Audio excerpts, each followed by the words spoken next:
Bonsoir à tous, il est 22 h et vous êtes en direct sur Public Sénat. Voici tout de suite les titres de l'actualité de ce lundi 23 juillet 2012. Semaine décisive pour l'avenir de l'industrie automobile française. Mercredi, le groupe PSA détaillera son projet de 8000 suppressions d'emplois en France. Au même moment, le gouvernement rendra public ses mesures d'aide à la filière. En attendant, les consultations se multiplient. Le président de PSA était tout à l'heure à Matignon. Nouvelle tempête boursière sous fond de crise de la zone euro. Les craintes sur la dette espagnole se font de plus en plus aiguës et les taux d'emprunt évoluent à des niveaux très élevés. Le chef du gouvernement italien calme le jeu. Un sommet de crise ne s'impose pas, indique ce soir Mario Monti. Et c'est dans ce contexte que le Sénat aborde dès demain, après l'Assemblée, l'examen du budget rectificatif 2012. Les débats ont été âpres au Palais Bourbon. Le seront-ils autant au Palais du Luxembourg, où de nombreux amendements devraient être déposés par la droite? Eh bien, nous en débattrons avec nos invités. François Marc, le rapporteur général du budget, sénateur socialiste du Finistère, avec également Éric Woerth, ancien ministre du budget et député UMP de Chantilly. Ils se sont donc parlé, un entretien qualifié de très productif, plus d'1 heure d'entretien entre Jean-Marc Ayrault, le Premier ministre, et Philippe Varin, le président de PSA. Matignon attend des engagements forts du groupe automobile. PSA, de son côté, affirme vouloir faire le maximum pour la réindustrialisation du site d'Aulnay. Jérôme Rabier. Après le bras de fer gouvernement-PSA de la semaine dernière, place au dialogue apaisé. Philippe Varin, président du directoire du groupe automobile, salue une rencontre productive après plus d'1 heure d'échange avec le Premier ministre. Nous avons aussi réaffirmé notre attachement à un dialogue social exemplaire. Vous savez que nous avons pris l'engagement que chaque employé ait une solution à son problème d'emploi et nous avons pris l'engagement qu'il n'y aurait pas de licenciement sec et que nous ferions le maximum pour assurer la réindustrialisation du site d'Aulnay. Une volonté d'apaisement tant pour les syndicats que pour l'exécutif qui présentera mercredi en Conseil des ministres son plan d'aide à la filière. Un plan qui favorisera les véhicules propres, hybrides comme électriques, des domaines où les constructeurs français sont à la pointe. Les annonces ne cibleront pas uniquement PSA, c'est pourquoi Jean-Marc Ayrault recevra également le patron de Renault-Nissan, Carlos Ghosn, pour compléter une semaine entièrement dédiée à la filière automobile française. Un seul chiffre, 25 000 milliards d'euros, qui représente la totalité de l'évasion fiscale dans le monde. En France, on avance une somme de l'ordre de 40 millions d'euros, ce qui est déjà considérable. Demain, au Sénat sera présenté un rapport qui fera le point sur cette question.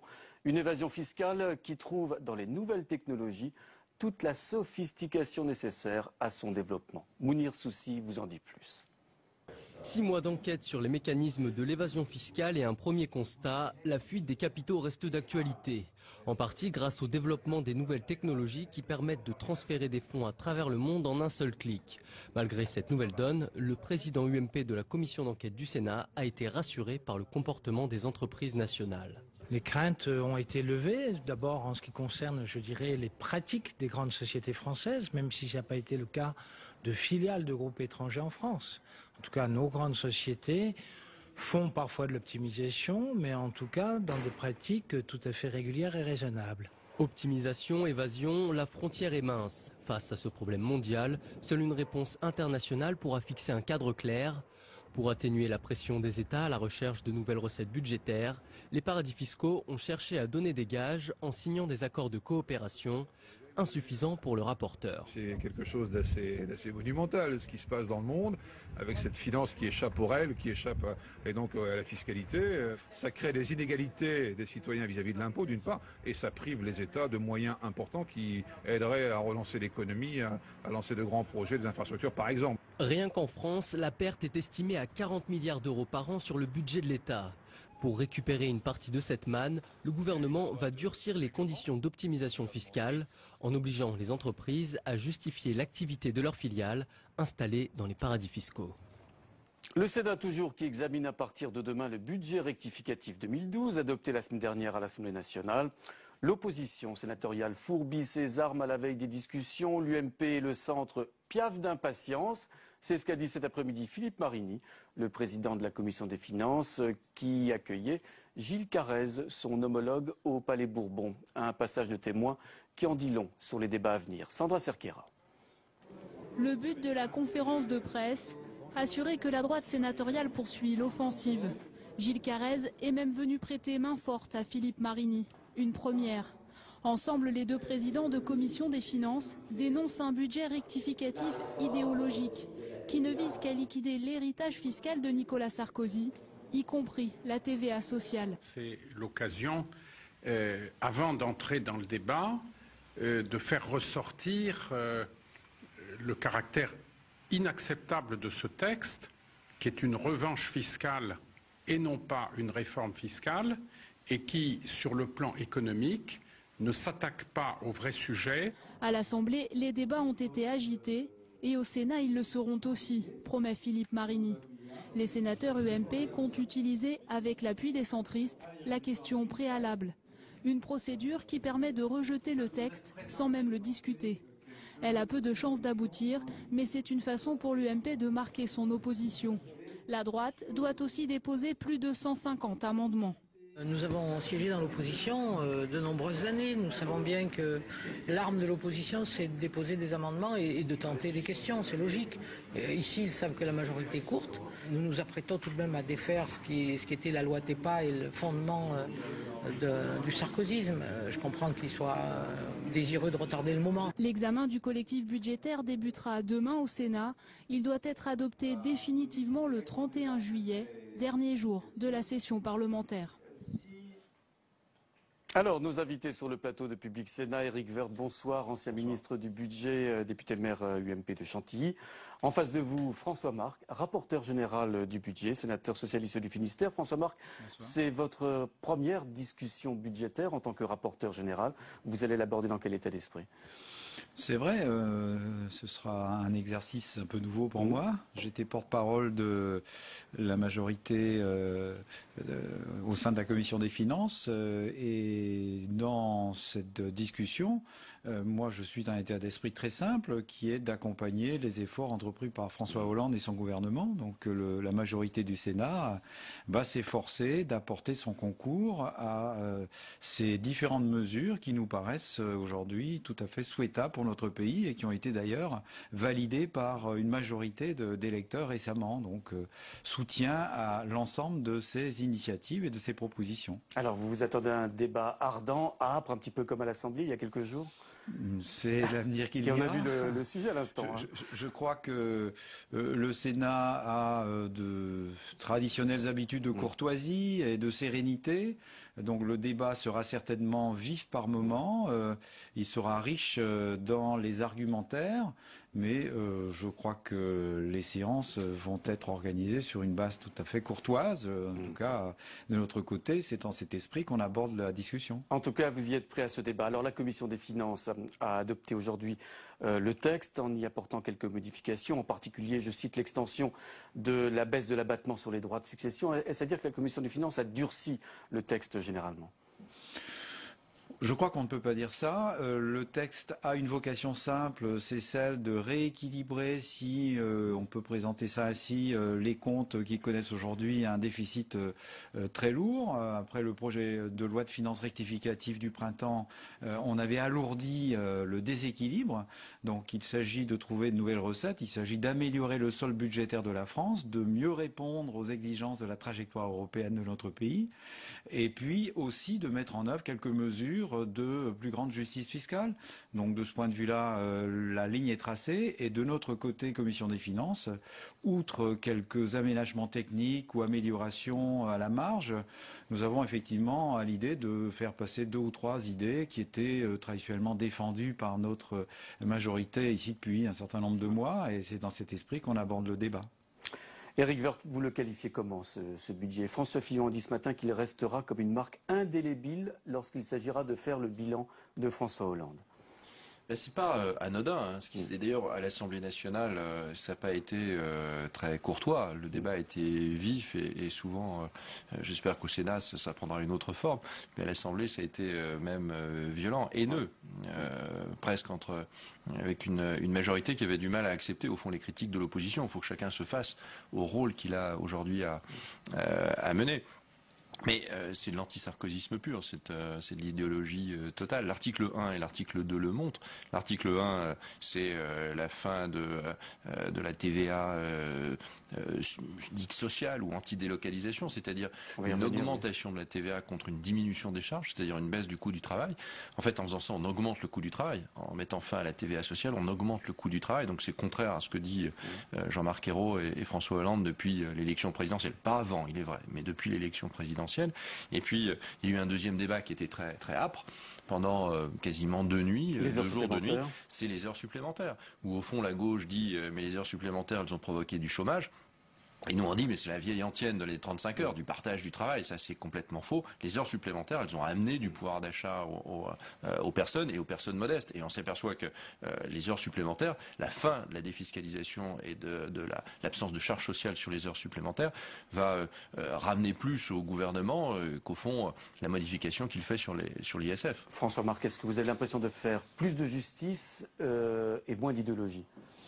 Bon, je crois que la question, elle est simple, c'est de savoir si les mesures qu'on nous a présentées depuis 10 ans ont produit de l'effet. On nous avait dit c'est un pari, on va baisser les impôts, on va mettre en œuvre un nouveau dispositif et ça va produire de la croissance, de la richesse supplémentaire, ça va améliorer l'emploi.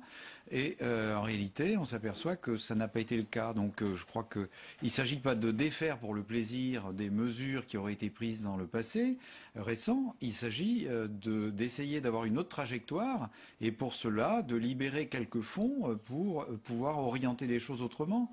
Et on ne peut pas y arriver dans un contexte budgétaire restreint si on ne remet pas en cause certaines des mesures qui, de notre point de vue, n'ont pas produit les effets escomptés, les effets qui étaient annoncés, la croissance qui nous était annoncée comme nettement améliorée par les mesures prises, elle n'est pas au rendez-vous. Donc il faut changer la donne. C'est l'engagement aujourd'hui du président de la République, aller vers plus de croissance à travers plus de justice. Et je crois que pour pouvoir réorienter la machine, il faut quelque part retrouver des marges de manœuvre. Et c'est ça l'objet, je crois, de ces mesures de suppression. Retrouver des marges de manœuvre, tout le monde est d'accord, hein, à droite comme à gauche. On a une trajectoire dite de finances publiques, c'est-à-dire des engagements de la France, au fond, vis-à-vis des pays, de nos autres partenaires européens, qui sont les engagements qu'avait pris le gouvernement de François Fillon. Et vous êtes à peu près dans les mêmes engagements. Ça n'a pas été transformé. Et heureusement, c'est la méthode qui diffère. Et quand on pense, nous, que la baisse du coût du travail, c'est la clé de la compétitivité française, il n'y a pas que ça. Il y a d'autres éléments dans la compétitivité. Mais il y a d'abord le coût du travail. Et qu'au fond, François Hollande le dit lui-même depuis. Et que la première des mesures, c'est l'augmentation du coût du travail. C'est comme ça que ça fonctionne.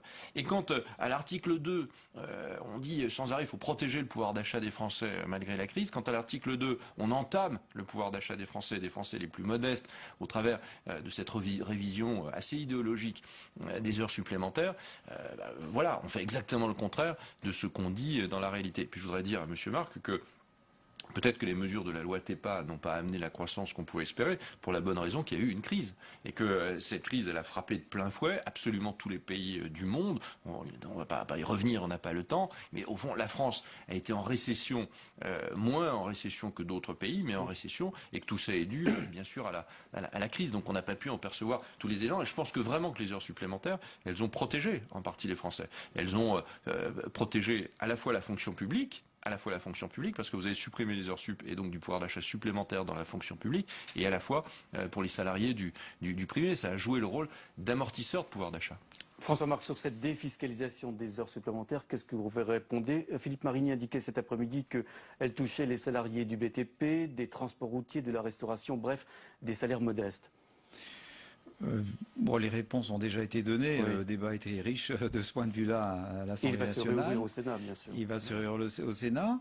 Je pense qu'en matière de fiscalité aujourd'hui, qui peut considérer qu'il est légitime que certains ne payent pas d'impôts sur des revenus du travail alors que d'autres le font? Je crois qu'il y avait là quelque chose qui était considéré comme anormal. Quant à savoir sur le coût du travail, quelles sont les dispositions qui vont améliorer les choses, je ne suis pas persuadé que cette TVA sociale dont on nous parlait depuis tant d'années, Jean Arthuis, Philippe Marigny nous ont présenté ça comme vraiment une panacée depuis déjà 6, 7, 8 ans. Et le gouvernement de droite lui-même, qui était en place depuis toutes ces années, se refusait à acter cette proposition et ne l'a fait qu'au dernier moment, puisque on a considéré qu'on avait tout essayé, qu'il fallait bien tenter quelque chose. Donc c'était vraiment la mesure de la dernière chance. Donc le gouvernement de droite n'y croyait pas lui-même. Donc on voit pas pourquoi nous aujourd'hui on se ferait davantage défoncer cette mesure. On peut en débattre, mais il y avait un débat interne à la droite et interne à la gauche sur ces mesures d'augmentation d'impôts au fond à assiette très large, ne reposant pas sur le travail, et puis une diminution des charges pesant sur le travail. Le gouvernement de Nicolas Sarkozy l'a fait à une phase qu'il a estimée nécessaire en sortie de crise. En tout cas, à un moment donné où la crise était moins aiguë que dans la période 2008-2009. Donc je pense que c'était une bonne chose que de le faire, comme l'avaient fait d'autres États à un moment donné. L'Allemagne l'avait d'ailleurs très bien fait il y a une dizaine d'années avec le chancelier Schröder. Alors, comme la TVA est devenue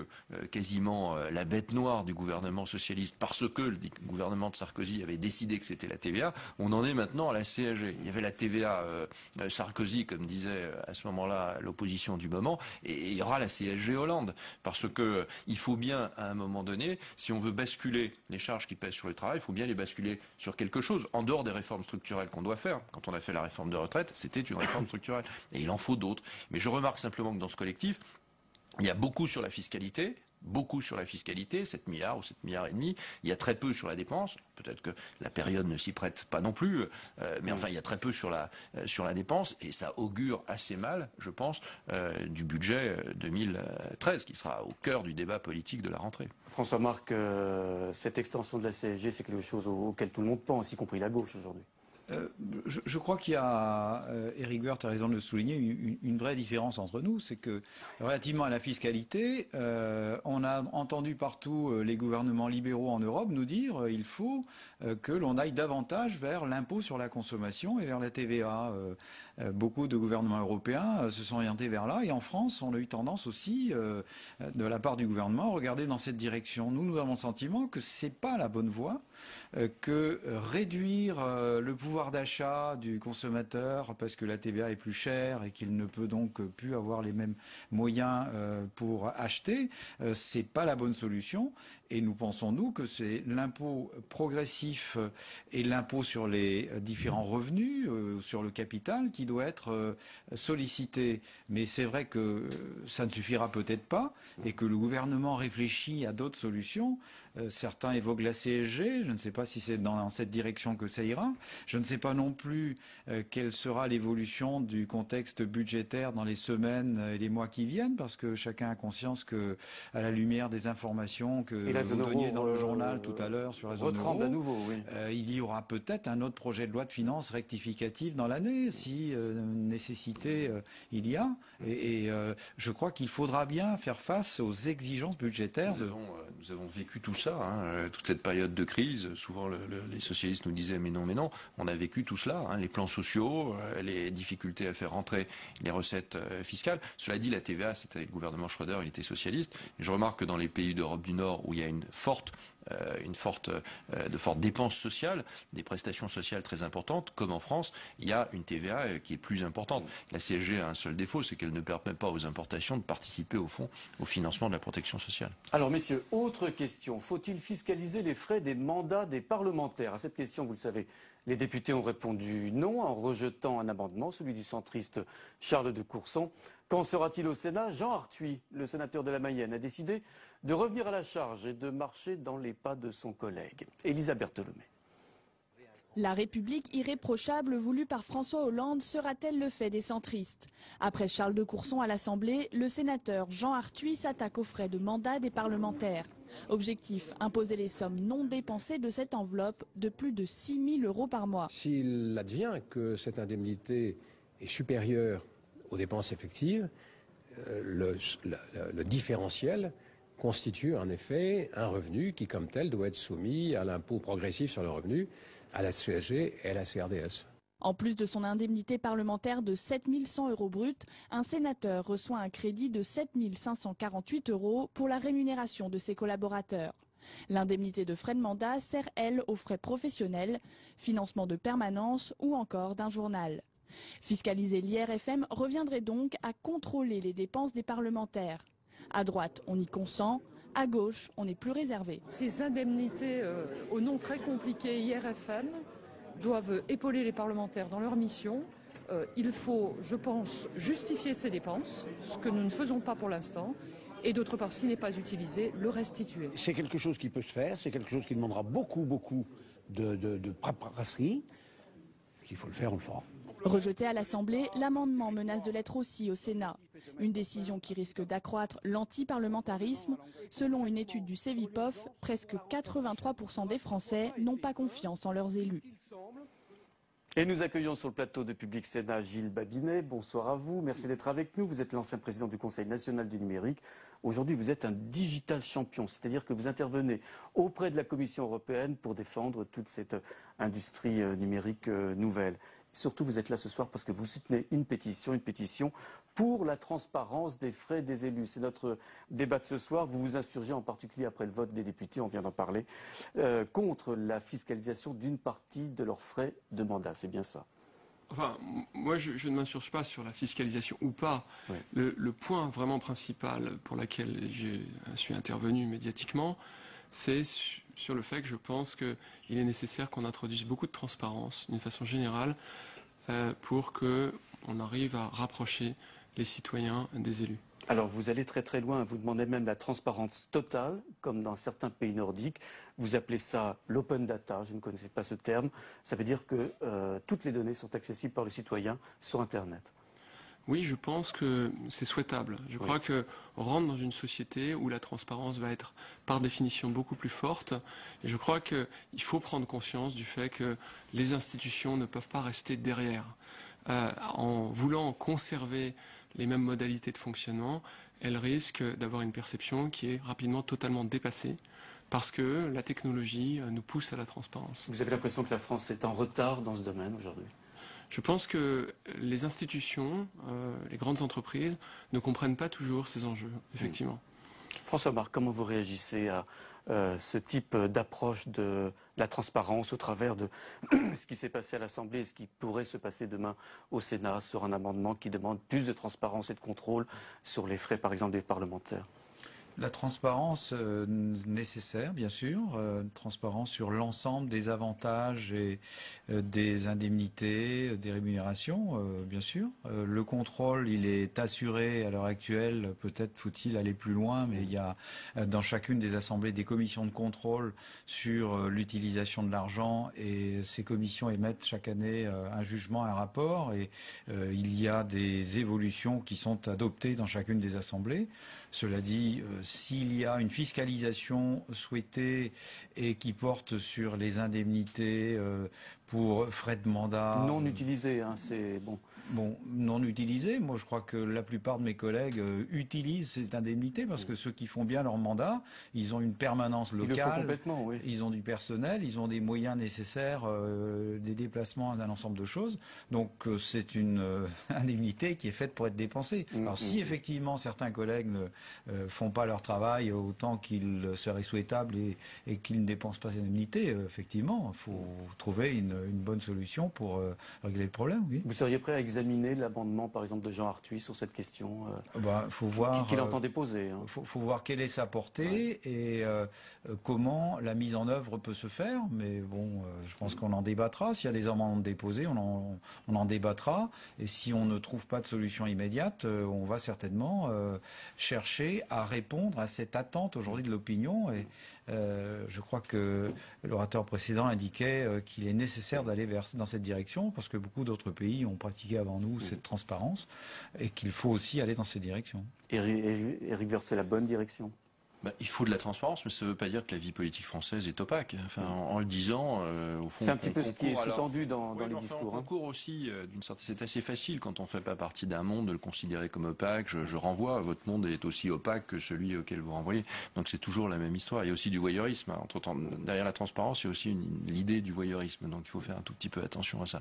Mais qui est transparence sur l'ensemble des moyens dédiés aux assemblées et aux parlementaires, évidemment. Et donc l'Assemblée a demander au président de l'Assemblée et au questeur de trouver les moyens de répondre à cette question et le faire non pas à chaud ou sous la pression, mais le faire correctement, et le faire avec dignité. Gilles Babinet, un mot de conclusion. Je pense qu'on est très très loin d'une société de la transparence. Dans tous les domaines, je vous citerai le logement social, l'éducation, la santé. On fait face à des niveaux d'opacité qui sont absolument extraordinaires. Je vous donne un exemple qui est celui de l'éducation. Les cellules communiquées ne descendent pas en dessous des 8000 élèves. On ne peut rien savoir. On ne peut pas savoir la performance d'une école. Eh bien, les parents, ils veulent savoir quelle est la performance d'une école. C'est faux. Moi, j'aimerais bien connaître la performance des parents aussi, souvent. Ils nous reprochent les menus dans tes cantines quand le soir, ils servent des repas différents. Enfin, il y a aussi tout cela. C'est très facile. Là. Vous êtes là en observateur, comme ça, regardez tout ça. C'est trop facile parfois. Il faut faire attention à ce type de choses. C'est important à travailler sur ces sujets. Et je peux vous assurer que ce que je vous dis est parfaitement exact. En tout cas, il faut de la transparence, mais ne confondez pas, ne caricaturez pas la transparence. Non, je la caricature la transformez pas. Je pense que voyeurisme populiste. Malheureusement, je crains que le débat qu'on a représente ce que perçoivent les citoyens à l'égard de la fonction publique. On est certain que c'est une façon de renvoyer toujours le coup. Au Sénat, en tout cas dans les enceintes parlementaires, sur cette question de la transparence. Merci d'avoir été avec nous. L'actualité, c'est aussi les suites du discours de François Hollande à l'occasion du 70e anniversaire de la rafle du Veldiv. Et ceux qui pensaient que la polémique était close avaient tort. Le tour de l'info, il est signé ce soir Charlie Dupiot.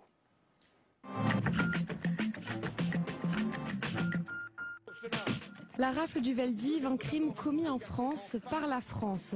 Cette phrase prononcée par le président dimanche provoque des réactions au sein de la classe politique. Henri Guénaud est le premier à avoir ouvert les hostilités, se disant scandalisé.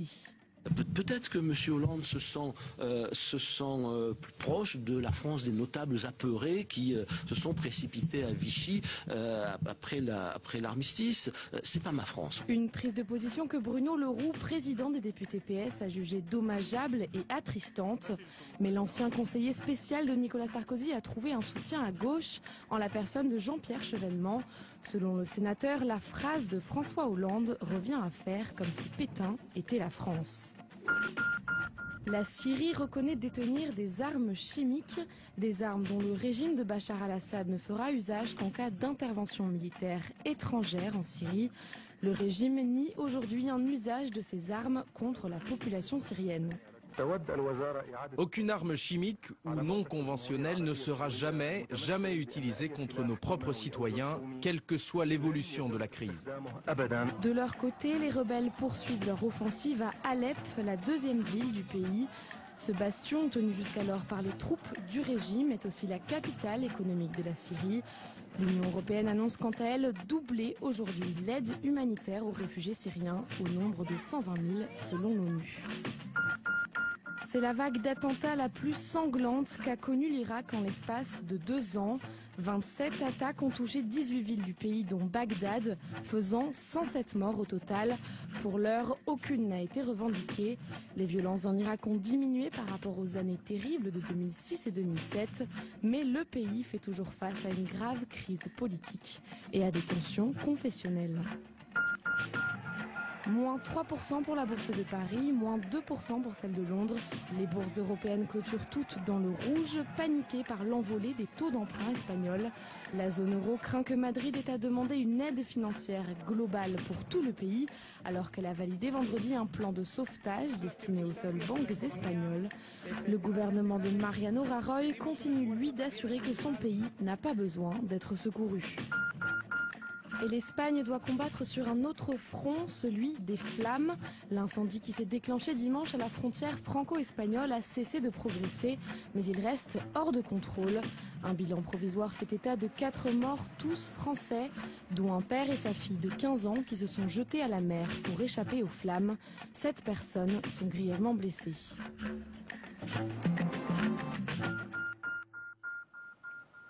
Oui, le feu n'est toujours pas maîtrisé ce soir. C'est la fin de cette édition. À suivre Hasbrook, les derniers mois d'un tribunal. Retour donc sur la réforme de la carte judiciaire. Un document signé Laure Gracias et Olivier Pigetti. Très bonne fin de soirée à vous tous. Merci, à demain.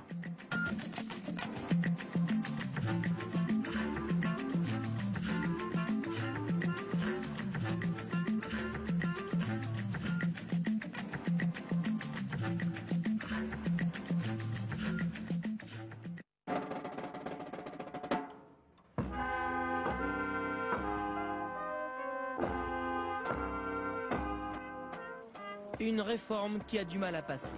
Il y a 2 semaines, la garde des Sceaux, Rachida Dati, entamait un tour de France des juridictions pour annoncer les mauvaises nouvelles. Déjà, une 50aine de fermetures de tribunaux. Au nom d'une réformette et pour faire plaisir, on supprime Hasbrook. C'est tellement lamentable, c'est à en pleurer. C'est nous les premiers qu'on a fait, on était là, on avait fait une grande banderole. Une grande banderole, on a passé, mon mari, on avait pris un grand drap, puis on avait marqué que le tribunal, comment on avait marqué ça au tribunal? On avait marqué tout en noir. S'il faut revenir, on reviendra. S'il faut faire des banderoles, on fera des banderoles. S'il faut aider les gens, on aidera les gens. On n'est qu'à 2, mais on fera voir qu'on est là. Voilà. Allez, je vous dis bonsoir, vous êtes sympa. Encore un bisou, hein. À mon maître qu'à toi. Au revoir. Il est déjà parti. Hein. Allez, au revoir. Lui, il est timide, c'est pas pareil. Hein. Au revoir.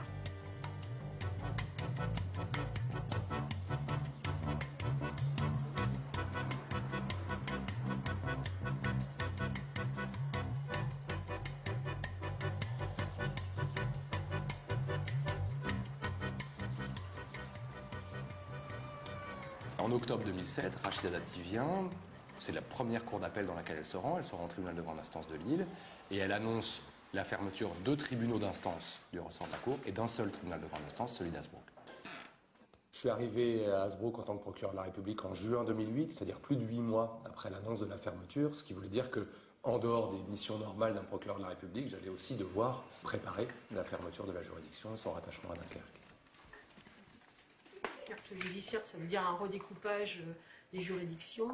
C'est sûr qu'on était la plus petite, donc on avait plus de chances de fermer que Dunkerque ou une autre juridiction. Mais qu'on nous explique pourquoi, quels étaient les critères choisis et pourquoi le choix s'est arrêté sur Hasbrook. Ça, on n'a jamais su. Voilà. La force Hasbrook. On essaie de trouver une solution pour les gens, pour qu'ils aient le moins d'attente possible. Maintenant, j'ai un numéro. On connaît un peu leur situation, parce que c'est souvent les mêmes personnes qui reviennent, donc à force, on finit par les connaître. Et puis bon, on leur explique les procédures, même si des fois ça prend du temps, mais on essaie d'être proche d'eux. D'accord, pas de soucis, bonne journée. Merci, au revoir.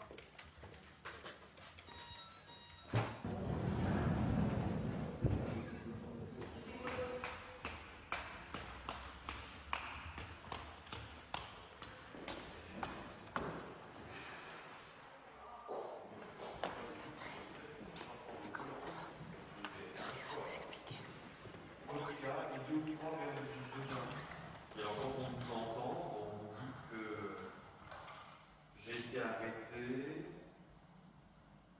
j'avais bu un verre d'alcool avant de prendre mon cyclo et je partais à la poste pour poster mes documents pour mon fils. Et vous dites, je me sentais capable de conduire mon véhicule. Vraiment?